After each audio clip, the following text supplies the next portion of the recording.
É uma política de vários estados no mundo, é uma política que, em alguns países, ela tem apenas o condão energético, e em outros ela tem quase que exclusivamente um condão econômico.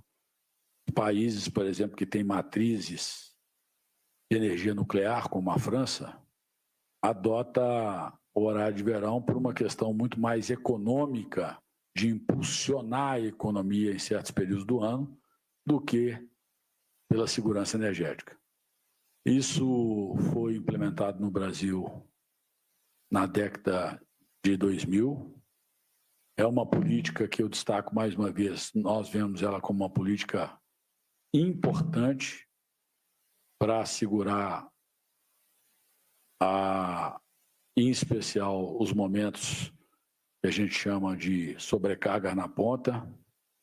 São os momentos onde, agora em especial, nesse momento de transição energética e de crescimento das energias intermitentes, a gente perde carga de energia solar no final do dia e aumenta a ampliação do uso das energias e, consequentemente, aumenta o despacho de energia térmica.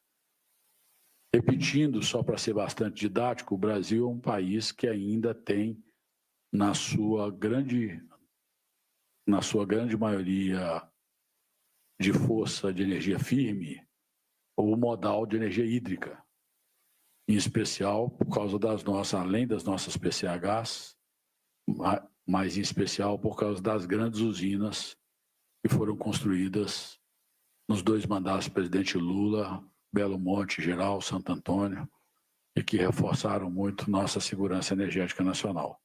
E quando é assim,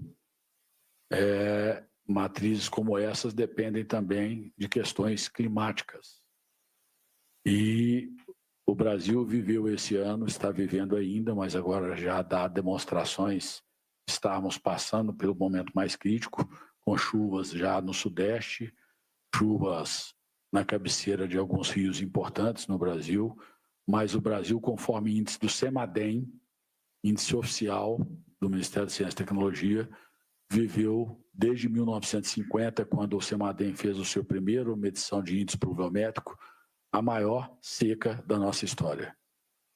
E, graças a algumas medidas feitas durante o ano, eu vou citar algumas delas, medidas de planejamento, nós conseguimos chegar com os nossos reservatórios ainda com índices de resiliência que nos dão a tranquilidade, e aqui repito, mesmo com o surgimento da possibilidade da decretação do horário de verão, eu sempre destaquei, para que não haja nenhuma dúvida, que nós não teríamos risco energético para esse período, mas que o horário de verão não estaria descartado caso mudasse alguma coisa negativamente ou tivesse uma relevância substancial na questão da modicidade tarifária, menor tarifa para o consumidor, e tivesse menos impacto na sua transversalidade em outras vertentes da economia nacional. E eu, todos são testemunha, tive o maior zelo e cuidado em fazer esse debate, tanto com os maiores especialistas do Brasil do setor elétrico, quanto os nossos auxiliares das vinculadas, quanto o Comitê de Monitoramento do Setor Elétrico, que se reuniu inusitadamente durante 10 vezes nos últimos 45 dias, para poder discutir a efetividade e também a imprescindibilidade da decretação do horário de verão. E nós, hoje, na última reunião com a ANS, na verdade, ontem à noite em videoconferência e hoje numa reunião presencial, chegamos à conclusão que não há necessidade de decretação do horário de verão para esse período, para esse verão. Nós temos a segurança energética assegurada, há o início de um processo de restabelecimento ainda muito modesto, mas de restabelecimento da nossa condição hídrica. Nós temos condição de chegar, depois do verão, em condição de avaliar, sim, a volta dessa política para 2025. E quando eu faço esse parêntese, eu faço para destacar a minha defesa da política do horário de verão para o país. É importante que ele seja sempre considerado. Ele não pode ser fruto de uma avaliação apenas dogmática ou de cunho político. Ela é uma política que tem reflexos tanto positivos quanto negativos no setor elétrico e na economia. Portanto, ela deve sempre estar na mesa para uma avaliação precisa do governo federal. As medidas que nós destacamos, que nós implementamos durante esse ano, vão ser apresentadas aos senhores. Eu queria mais uma vez destacar que essa política ela é adotada por vários países da América do Norte, da Europa Ocidental e outras regiões do mundo. Já destaquei a questão da seca que estamos enfrentando, por isso foi muito importante, não foi só a ajuda de São Pedro, foi o planejamento que fez com que nós chegássemos com 11% da água, 11% a mais de água nos nossos reservatórios de cabeceira, como Furnas, Itubiara, São Simão e Nova Ponte. Entre as ações que nós citamos e que já são públicas, recursos como a diminuição da vazão de Jupiá e Porto Primavera preservou os nossos reservatórios em 11%. Também nós executamos uma operação excepcional do reservatório da usina de Belo Monte, semana passada.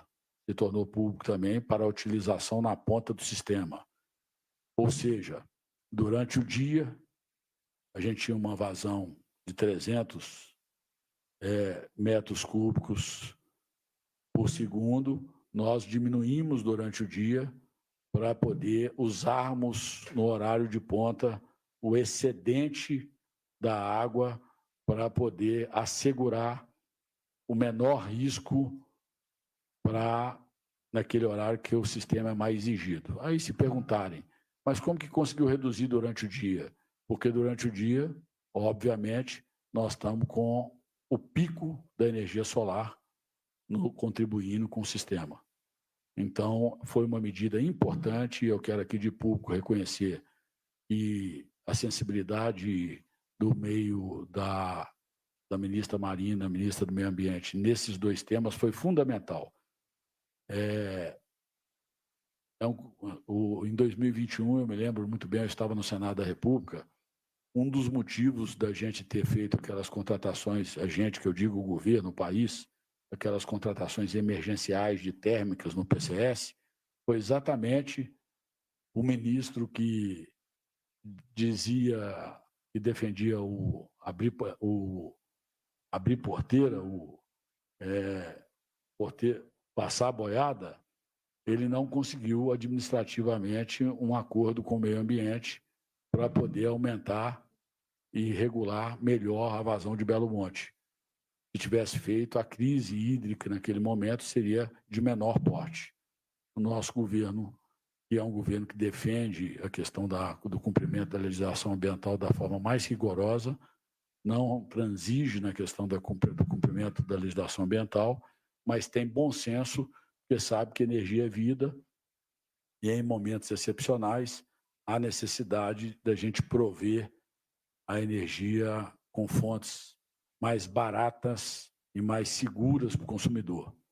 E, portanto, foram medidas que tiveram impactos importantes. Também nós maximizamos os recursos termoelétricos de disponibilidade de potência para o período seco. Minimizamos o despacho de usinas do norte do Brasil ao longo do ano, de modo a utilizar o final do período de seco. Nós temos usinas que têm, diferente de Belo Monte, nós temos usinas que são ainda